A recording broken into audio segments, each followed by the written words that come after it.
Police have released no new information on the deaths of AJ and Paul Petrus since the week of their murder. The two were shot in their family business at May's Photo on September 15th in the afternoon.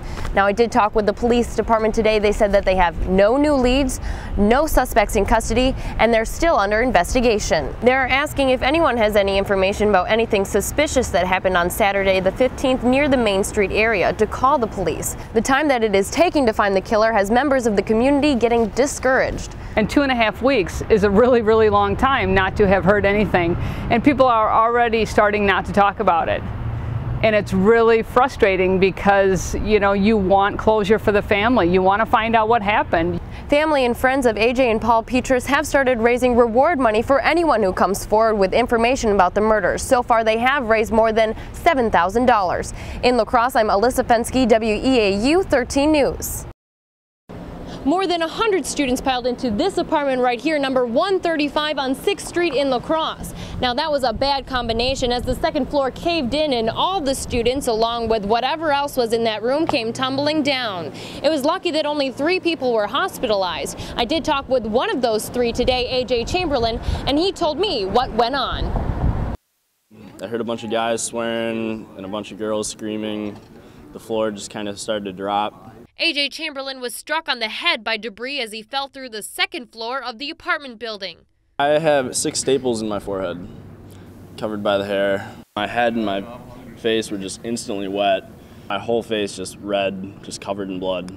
He estimated that at the party there were more than 50 kids in the room when the floor dropped and they were all thrown into a pile at the bottom. So dirty, so messy, just debris everywhere, people on top of people. Body parts being moved with the ways that they're not supposed to, and it was just really scary. I did talk with the landlord of the apartment today by phone. He said he was not letting anyone into the apartment anymore as it is condemned, but he said he was very thankful that nobody had life-threatening injuries. And I went down there and saw the damage and was just in awe. I couldn't believe it. Landlord Nathan Brooks said that he's having a tough time trying to figure out why the floor gave way. They definitely weren't just standing there. There was definitely motion, up and down motion, without a doubt. But Chamberlain said that it wasn't heavy dancing that broke the floor. Actually, that's where somebody had set up the keg, so everybody was surrounded around that. And I believe that's where the floor had started to drop. Chamberlain did say that he's going to think twice now before he goes to his next party. He did want to thank all the paramedics and doctors that helped him out on what happened to be a very scary day. In La Crosse, I'm Alyssa Fenske, WEAU 13 News. Boating safety is more than just wearing a life jacket. You have to make sure your life jacket fits your body type. And the boating patrol this weekend is going to be pulling over boats for more than just not having a life jacket. They're really trying to enforce that boating safety early on. The Salvation Army has really spread out its reach this year. They're not just in La Crosse, they're going to Onalaska as well. In each sack lunch, there's some chips for the kids, a sandwich, and even a little dessert. 90 minutes ago here at the La Crosse County Courthouse, Kong-Vu pleaded guilty to the murder of Sarah Hogum. Now, Sarah was shot in her apartment late March and later died of her injuries. It was surveillance that led police to suspect Kong-Vu and later arrest him. Now, today in front of the judge, when Kong-Vu was asked to admit to the crime, he said very little. And it was those few words and also that the sentencing has been pushed back another month that had the family leaving the courtroom very angry today. At this time, the family's not feeling relief. It feels like things are still ongoing, and they're wondering if it will ever end. They had been geared up for the October 10th sentencing date, and for another month to be extended has affected the family again. Both Kong-Vu and Pa-Chua-Vu have pleaded guilty now and waived their rights to a trial. At the sentencing, the family did say that they will be speaking out. Just a small little fact, Sarah would have turned 21 this month. In La Crosse, I'm Alyssa Fenske, WEAU 13 News. Concussion prevention programs are top of mind for many athletes and their parents as school sports start back up again. But as WEAU's Alyssa Fenske shows us, one middle school is preparing for possible concussions differently than most of the rest. Alyssa? That's right, Andrew. Chippewa Falls Middle School has a long history of being at the front line for concussion prevention, and this year it is testing almost all of its student athletes with an impact test. That's a neurological test that will be used as a baseline in case any students end up with a concussion this year. Matthew Moore took his impact test today. He is one of the few of his classmates that has already had a concussion. And he fell a good 10 to 12 feet and landed straight on his back. He didn't pass out. And then the next day he threw up and he was dizzy. His mother Tina is glad to have a baseline test just in case Matthew has another concussion this year. He's a boy, he's rough, he's hit his head before. It was just, you know, a fluke accident, it happens. But he's been fine ever since, so I'm not too worried. Students are tested on 5 skills. More than 200 middle school athletes have already taken the test, and it's required for all athletes at Chippewa Falls Middle School except for runners. Verbal memory, there's visual memory, there's speed, there's accuracy, and there is reaction time. Now, the baseline test is only the first line of defense for these middle schoolers. They now have these brand new helmets, that is the Speed Revolution helmets. They're going to give that second line of defense for a concussion. We get the best helmet for the money that we can buy because, yes, we know safety is important. We're using taxpayer dollars, but we got to get the best equipment for the kids that are playing contact sports. Athletic Director Jim Britton said he's been seeing an increase in concussions over the years, making it even more important to be proactive.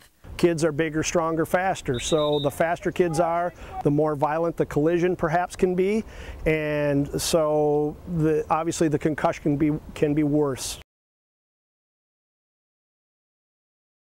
Today was the first time David Lean from the Onalaska Parks and Rec Department got to see what a confirmed infected emerald ash borer tree looks like. That's been really helpful, so I can take that knowledge back and be like, feel that much more confident in finding that in our community. The emerald ash borer has invaded his town, and today Lean hopes to make contacts with the experts. We're getting surrounded by confirmed spots of emerald ash borer, so now we're really looking at our options. We have solutions for other pest issues, but emerald ash borer is in the news now, and it's the most prevalent issue I deal with. The emerald ash borer is a bug that has taken our local forests and trees by storm, killing and infecting thousands of ash trees. And today, Mark Abrahamson with the Wisconsin Department of Agriculture gave a tour showing how to really find the bug. It's in the tree, you can't see it. You actually have to dig into the tree and look at the surface of the wood and the types of tunnels that the larvae are leaving. Winter is the best time to be looking for emerald ash borer signs. After pulling the bark off of this ash tree, we first noticed the tight S galleries. Upon further investigation, though, we found that there was a larva also inside. So the participants are having an opportunity to learn how to identify the emerald ash borer, find out a little bit about its biology. The conference itself covers all types of invasive species, from Asian carp to foreign grasses. Zebra mussels, round gobies, Asian carp in the rivers that a lot of people are familiar with, but a lot of the things that are in your backyard might be invasive too. In La Crosse, I'm Alyssa Fenske, WEAU 13 News.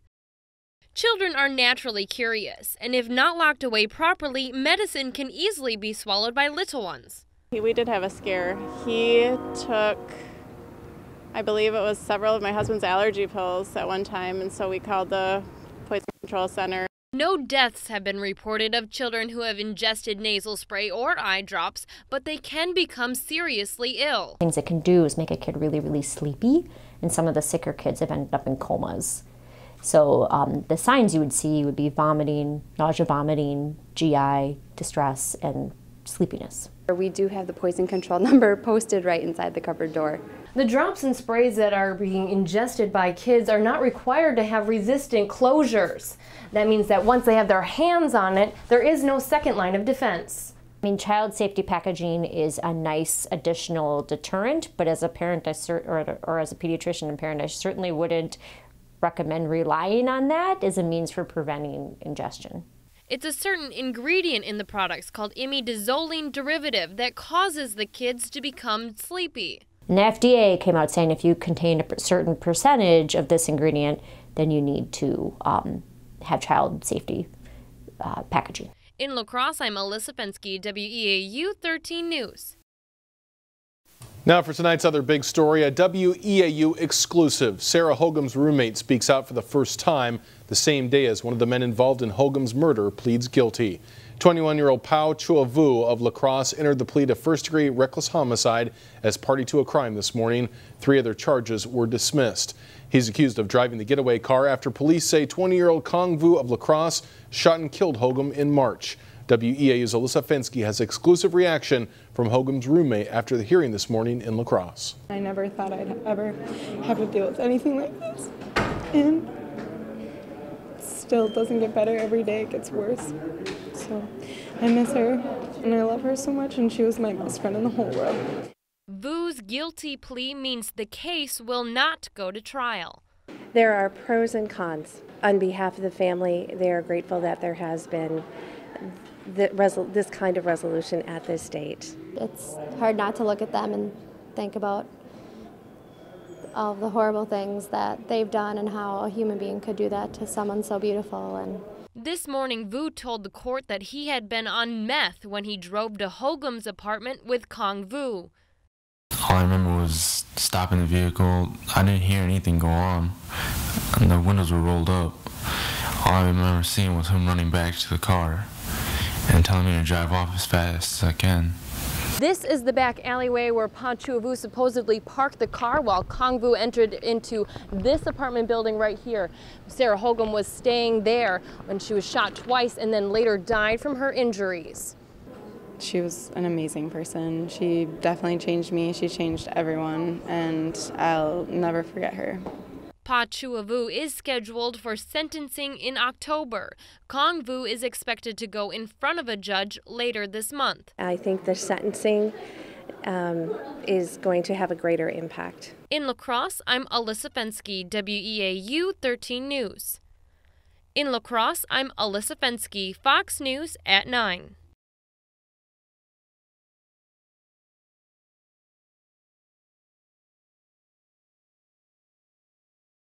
The ground started shaking and split, and I fell into the fire, and I was stuck there for about 30 minutes. Hector was 11 when he fell into a flaming garbage pit during one of the largest earthquakes in El Salvador. I wake up a week later, and my legs were gone. He thought all his dreams were gone until a family from Ohio took him in as one of their own. Now he's living one of his dreams, kayaking the Mississippi and raising money for charity. I'm excited. It's a goal that's within reach, and we have a long ways to go. So far, Hector's completed the trip with one of his best friends, who happens to be from La Crosse. I graduated from Logan High School in La Crosse, Wisconsin, and I went down to Tampa, Florida to continue on my education. And Hector and I, we were actually freshman roommates. The two were roommates throughout college, and now that they're graduated, they're having one last trip together. But in just a few days, Hector will be on his own. Kayak with one of my best friends and the family, and kind of embrace the last little time I'll have with him. So it'll be different trying to get used to the whole trip without him on board. It's going to take Hector about 3 months to complete his whole trip. Once he's finished, he's going to donate all the money that he's raised to the Wounded Warrior Project and to the Wheelchair Foundation. The goal of $50,000 by the time we get down there. In Winona, I'm Alyssa Fenske, WEAU 13 News. In Winona, I'm Alyssa Fenske, Fox News at 9.